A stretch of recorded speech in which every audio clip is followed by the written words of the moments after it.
This is Greg Armstrong, and you are listening to Rock at Night. Yeah.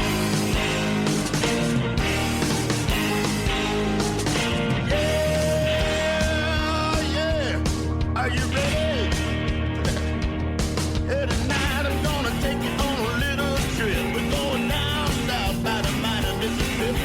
I'm gonna take you to a place where lights never dim. Bring your mother, your brother, and your best friend. I'm gonna show you where they dance out in the street. They'll tell you all about your body heat. I'm not gonna talk about it, just gonna do it. Get on down, if you feel up good, now get on down. And I'm glad to be here. How you doing, Mike? Great, Greg. Thanks so much for taking the time today. Appreciate it. I know you're a busy man. No problem, man. I want to get into this Dio project. Before we do that, I'd like to just know a little bit more about your background, what you've achieved in music, and where you've been, basically, in the music world. Sure. I've been a musician, a professional musician, really my only job since I was 19 years old, and started in 1985. And I'm lucky enough to actually create a living out of playing music and producing music. Started, like I said, when I was 19, and I played all around the world in a variety of touring projects and lots of different styles too. And I like all kinds of different kinds of music. I saw Dio when I was 19, and I think that inspired me to be a live musician. That was the first real big rock concert I saw on a rock stage. I had seen Kenny Rogers and Neil Diamond and maybe Johnny Cash before that with my folks, but that was the first time experiencing live music on that level. And since then, like I said, I've been a musician my whole life. I've produced a lot of tracks over the years. I have basically made my living producing jingles. So whatever part of the nation you're in, I've definitely done some jingles that you've heard in your area. I do them all over the country. Great. So, wow. That's a lot of experience there. That's a lot to do. Yeah. The getting to this Dio project, it's just amazing to me. I actually did a review for Rock at Night, a written review about a month ago. I saw that. I appreciate that. And it was just fantastic. You did such a great job on it. But I want your take on it, how this came about, and how you got the musicians to do it. I mean, just so much talent out there, incredible. So I'll let you go and tell us. Right. I love to work with people that I've actually never worked with before. Some of those folks on that recording I had worked with before, and some I had never worked with before. So I love doing that. The collaboration process to me is huge. It makes you a better musician, makes you a better producer. You learn things every time you do it. And if you surround yourself with people that are good at their craft, you're going to learn something every time. And so that's the key to doing it. My reason for doing this, I saw Dreamers Never Die, the Showtime Dio documentary, and that was produced by his wife and some others, and that inspired me to take this track. Was just a piano track and a string track at the end of that documentary, and I decided to make it into more of a bigger rock track, add drums to it, add guitars, solo, make it more kind of like in the style of maybe what he did with Last in Line in those years. And I was just inspired to do it, and I wanted to give back to his foundation in some regard. So all the proceeds from this, and we've kicked it off now. We're about 3 weeks in. We've had about 25,000 streams on Spotify at least, and almost 30,000 views on YouTube, which is huge. Sorry about the beep. And it's off to a great start. And I'm excited to be able to give back to it. Like I said, I wanted to give back. If Dio had anything to do with me getting started in this business, I'm giving back in some small way. So that's how that happened. As far as the musicians, I started with Todd Zuckerman, the drummer from Styx, who I've done several projects with before in the past, and he's the consummate professional musician. Yeah, we talk on the phone a little bit, or via text, or via email, and he can read your mind pretty much, and he just lays it down. And very rare that I have to make any changes, and the sounds come back beautifully, and he's just a monster player. And so he was the foundation of this. And then we built that with Angus Clark, who's in Trans-Siberian Orchestra. And I had never worked with Angus before. I've been a fan of Angus and seen TSO a number of times, but I'd never worked with him before. But I knew members in his band. So I called them and asked them if they could put me in touch with Angus. And Angus called me from, actually, I believe it was their last night on the road for the December tour. And he called me, and he knew it was a Dio project. And he's a big Dio fan. If you follow him on Facebook or any of his social media, you can tell he's a big Dio fan. I knew that from following him on social media. So I knew he'd be the right guy, and he absolutely was. He took it to the next level with his parts. So all the solos, all that he actually added in the last section of the song where we reprise with the extra solo section after the vocal. That was his idea to come back with that, and I loved it. At first, we were just ending with the vocals, and then we came back with the solo section like it is, and that was his idea brought to the table.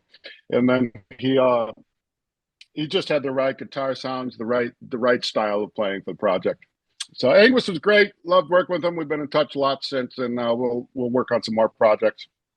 The bass player I have also used before, Brian Hollenbeck. He plays in a band. I'd hate to call it a local band because they are far from a local band. They play all over the country, but they're a band called Hairball, and they do. They probably played in your area out there, sure. And you aware of them, and they do 80s rock to the hilt with all the pyro and everything. And Brian, just a great guy, and he was home for like a 3-day period, and he cut this at a local studio, and sent me the tracks, got it done in a short amount of time. Brian was great. And then Matt Kirkwald, also on guitars. I've done several projects with over the years, probably 20 projects with Matt over the years. Great guitar player, also a huge Dio fan. Added some solos. He added the double lead solo with Angus already laid down the solo, and I have Matt do a double lead on that. So and then he did the ride out solo as well. And then we needed a vocalist. So Robert Mason came into the picture. When we created this track, honestly, we were using a Dio isolated vocal. So I had the isolated vocal, and I built it at home using Dio's isolated vocal, and made the parts and built it around that. And we knew that we were gonna need a singer to fill those shoes, which is no easy task. So actually, the producer, my right hand guy in this project, Chuck, became really the foundation of it. He brought in Robert. Robert was a friend of his, and Robert's from Warrant, and it took the project to just another level. I was reluctant to I didn't want to leave the Dio vocal because I got so used to it producing the track. I was like, it was a joy to work with his vocal. And then Robert came in, and actually I think he brought it up another level because, like I said, Dio recorded this as a string and piano version. So it was a little mellower, it's a little not quite as in your face as a lot of Ronnie's stuff is. But Robert brought a rock edge to this more rocked up track. And he was also a joy to work with. So Robert added that final piece. And then we had strings by Tommy Barella, who's also a Minneapolis guy, played in Prince's band in the MPG. And Tommy is renowned in this town for his string arrangements. So I knew I had to go to Tommy for the strings. And he, again, took it to another level. And then Chuck's mix. And I can't say enough about Chuck. Chuck and I also have never met each other, but just worked over the internet together. And just a wonderful experience. We both complimented each other on things we brought to the table, and then he just had big ears and a joy to work with. So that's the project in a nutshell. Right. That The song is called whole thing This Is Your Life, right? By Dio. right. Just want to It make was sure about that gets out there. a 7-month project, really, start to finish. It was a long project. I didn't expect it to take that long, but you know, we all have different lives, and like I said, when you do when you're not all in the room together, you know, like we always used to record back in the day, we're doing a lot of things over the internet, and then we're finding things, sending things back and forth, and so it's a longer process. But man, it sounds like we're all in the same room together, which is what I was aiming for, and I loved it. Yeah, it was terrific. Like I said, I watched it and watched it over, and just the musicianship, the chemistry between everyone, it was just outstanding. It really was. I mean, I just thought it was something special. And I've Thank seen you. all those bands. I mean, I've seen Zeppelin live, and I mean, going back to the even late '60s, Cool. just incredible. But this song, just like I said, I can't stop watching it. It's just something about it, and thinking about Dio's memory, and what you're trying to accomplish, which is really the most important thing, and his charity. If you can go into that a little bit, the name of the charity, maybe if you have Sure. the website, that'd be great. I do. Stand Up and Shout Foundation, and it's Dio Cancer Fund, diocancerfund.org is where you can go to donate. But anytime somebody downloads this, listens to it on Spotify, Apple Music, Pandora, what have you, the money all goes to that charity. So we didn't make anything in this process. Everybody did it on their own dime. I did pay some musicians to play on it.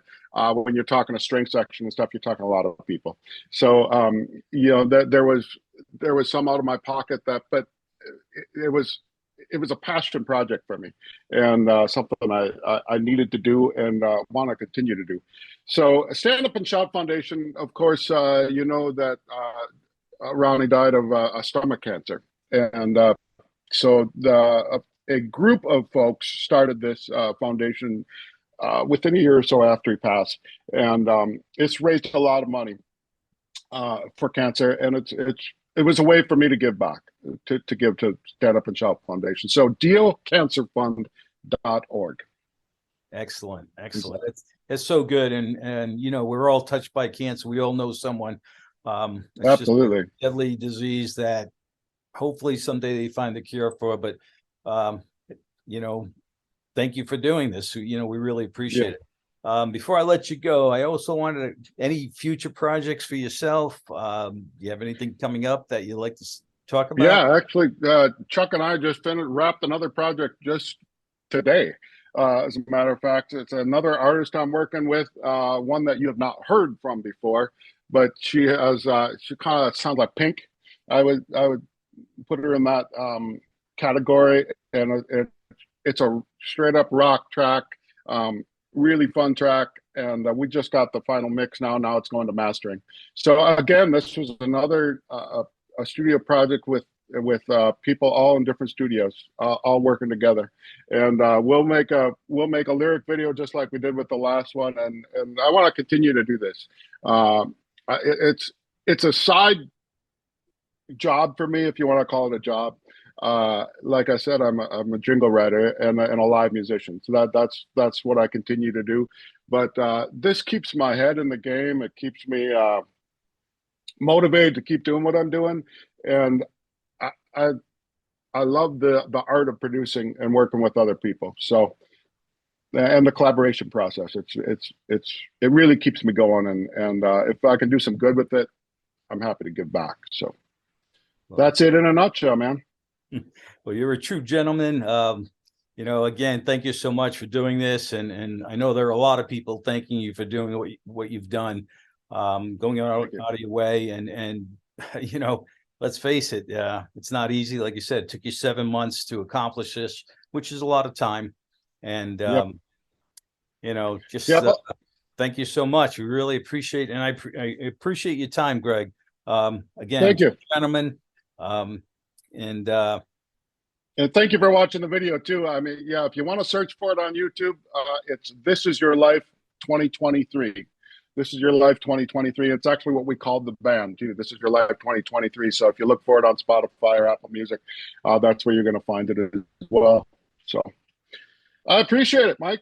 I appreciate you. Thank you so much. Greg Armstrong, multi-talented musician, producer, you name it. He does it all. So thanks, Greg. Hope to talk to you soon.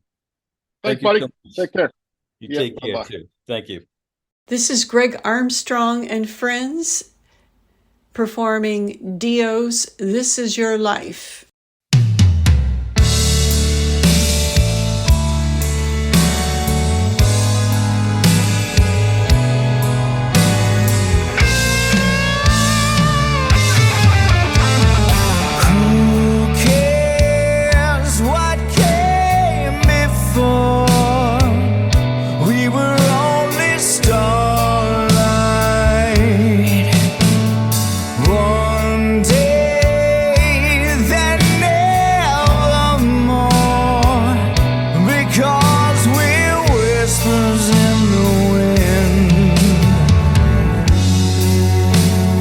Once upon a time, the world was never blind like we are.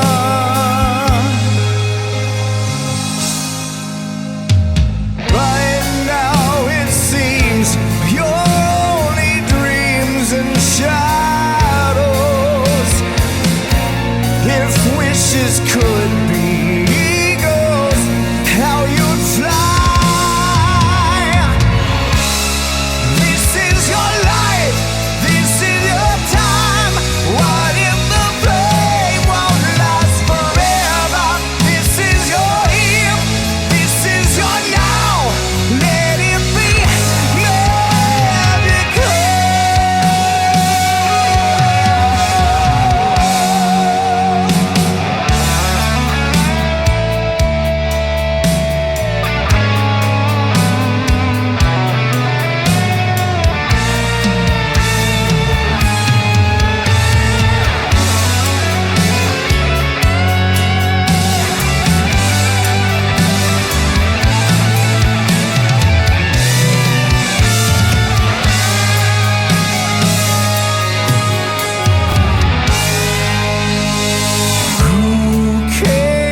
You're listening to Rock at Night.